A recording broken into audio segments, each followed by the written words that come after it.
Judi online dan kesehatan mental memiliki keterikatan yang kompleks. Faktor genetik, keluarga, dan lingkungan sosial menjadi faktor pemicu seseorang menjadi kecanduan judi online. Psikolog klinis forensik Adityana Cassandra Putranto mengatakan, perilaku judi online dapat memicu gangguan kesehatan mental, bahkan bisa berujung depresi hingga melakukan tindakan kriminalitas. Perilaku itu tentu ada kaitannya dengan kondisi psikologis seseorang, gitu ya.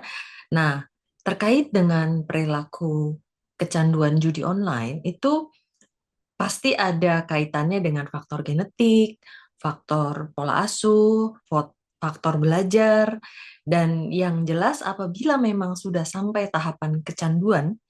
Nah, sebagaimana dengan jenis-jenis kecanduan yang lain, itu berarti ada situasi ketidakmampuan seseorang untuk mengendalikan dorongan dari dalam dirinya. Itu yang pertama.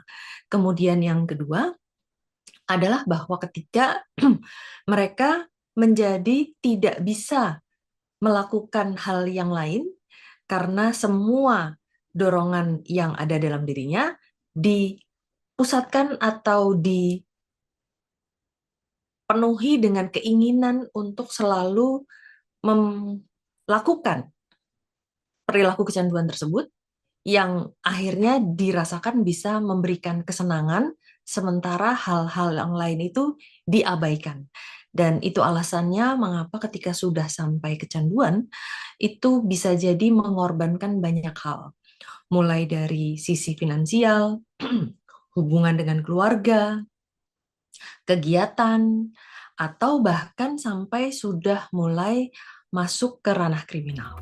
Tidak hanya orang dewasa, mudahnya aksesibilitas melalui internet dan kurangnya pengawasan orang tua menjadi penyebab anak di bawah umur turut terjebak dalam judi online. Banyak permainan judi online yang dirancang untuk menarik minat anak-anak dengan tema dan grafis yang menarik tanpa mereka sadari. Permainan tersebut merupakan judi online. Bahwa memang anak ini adalah kelompok usia yang pertama kali disasar melalui game, permainan, gitu ya. Lalu kemudian bagian dari permainan tersebut ternyata ada yang mengandung judi, gitu. Jadi kembali lagi bahwa anak ini adalah kelompok usia yang memang belum mampu mengendalikan, belum punya kapasitas yang cukup kuat untuk memilih di dalam kehidupan mereka, lalu kemudian juga di dalam proses pengambilan keputusan yang ditandai dengan bagian depan otak ini namanya prefrontal cortex, gitu ya, memang mereka masih punya kelemahan dalam hal tersebut. Lalu kemudian bagian tengah ini adalah dorongan emosi yang biasanya menjadi faktor yang terus-menerus untuk minta dipuaskan begitu, sehingga akhirnya ketika dorongan ini lebih besar dari kemampuan untuk mengendalikan dirinya, di mana anak-anak semua memang kebanyakan masih berada di dalam proses seperti itu, lalu kemudian terkena dengan game atau lalu kemudian jenisnya berubah kemudian menjadi judi, sehingga akhirnya ya tentu saja bisa jadi anak-anak maupun sampai orang dewasa bisa terkena ke judi online itu. Mengatasi kecanduan judi online dibutuhkan pendekatan yang komprehensif. Konsultasi dengan psikolog atau psikiater adalah langkah pertama yang tepat. Ketika sudah mulai terjangkit, ketika sudah mulai terpapar begitu, nah deteksi dini ini juga penting yang tentu saja harus langsung untuk melakukan tindakan-tindakan intervensi yang seperlunya. Yang paling utama pertama tentu harus dipotong, di-cut akses terhadap finansial.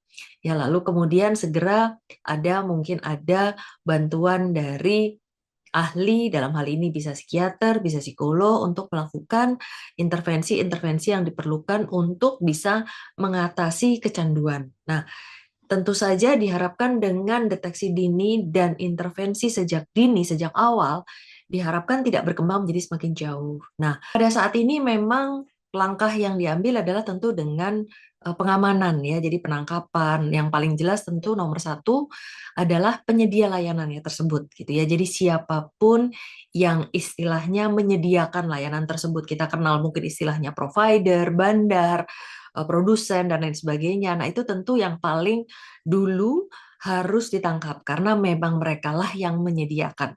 Nah, kelihatannya sekarang sudah mulai geser ke arah influencer atau orang-orang yang mungkin berperan sebagai marketingnya gitu ya. Nah, ini juga sangat penting. Nah, yang jelas bahwa para pelaku judi online ini sendiri selaku korban, selaku orang yang kemudian juga terpapar, terjebak, dan lain sebagainya. Nah, ini adalah yang paling akhir sebenarnya.